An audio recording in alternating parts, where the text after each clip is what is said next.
ತುಮಕೂರು ನಗರದಲ್ಲಿ 3 ದಿನಗಳಿಂದ ಸುರಿದ ಮಳೆಯ ಹಿನ್ನೆಲೆ ತುಮಕೂರಿನ ಎಸ್ಮಾಲ್ ಬಳಿಯ ಕೋಡಿಹಳ್ಳದಲ್ಲಿ ನೀರು ತುಂಬಿ ಹರಿಯುತ್ತಿರುವ ಕಾರಣ ಸೇತುವೆ ಕಾಮಗಾರಿ ಸ್ಥಗಿತಗೊಂಡಿದೆ.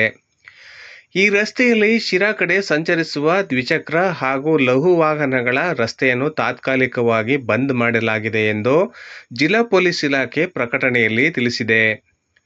ಹೀಗಿರುವುದರಿಂದ ಎಸ್ಮಾಲ್ ಬಳಿ ಪೊಲೀಸರು ಧ್ವನಿವರ್ಧಕದ ಮೂಲಕ ರಸ್ತೆ ಬಂದ್ ಆಗಿದ್ದು, ಶಿರಾ ಮಾರ್ಗವಾಗಿ ತೆರಳುವವರು ಹನುಮಂತಪುರ ಬ್ರಿಡ್ಜ್ ಮೂಲಕ ಪ್ರಯಾಣಿಸುವಂತೆ ಪ್ರಚಾರ ಮಾಡುತ್ತಿದ್ದರು.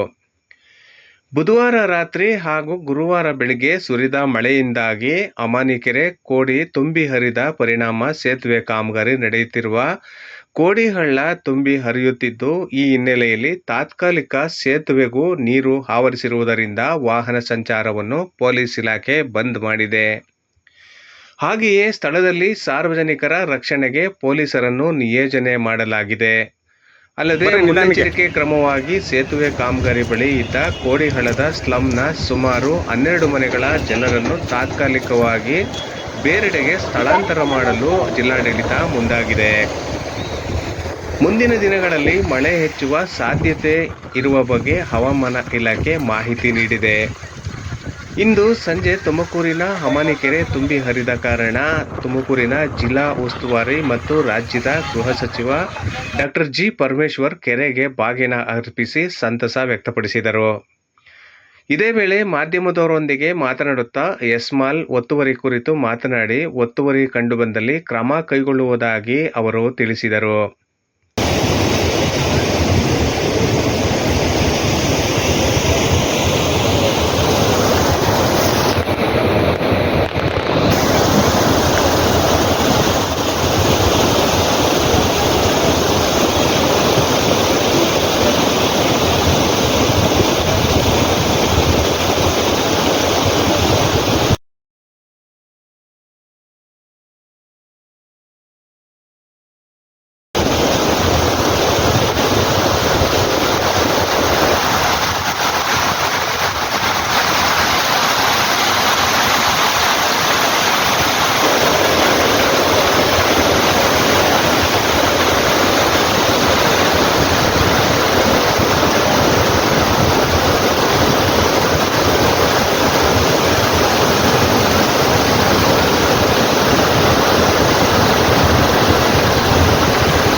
ನಾವು ದಯವಿಟ್ಟು ಹಂಗೆ ಹೋಗಿ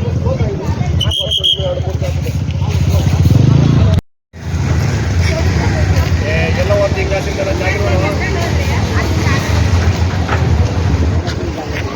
ಎಲ್ಲ ಕಡೆ ಹೋಗಿ ಹಾಕಿರೋ ದಾರಿ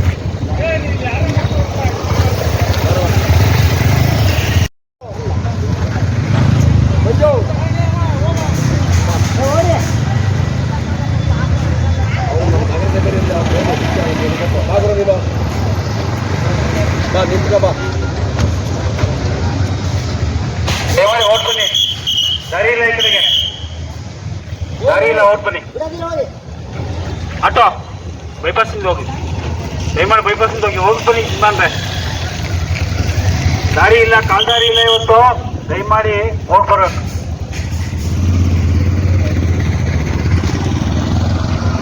ಈ ಕಡೆ ಬಿಟ್ಟ ಎಲ್ಲ ಓಟ್ ಬನ್ನಮ್ಮ. ಮಾನವ ಆ ಕಡೆಯಿಂದ ಬರಬೇಕು, ಈ ಕಡೆಯಿಂದ ಇಲ್ಲ. ಯಾರೇ ಬಂದರೂ ಕೂಡ ಬೈಪಾಸಿಂದ ಹೋಗಿ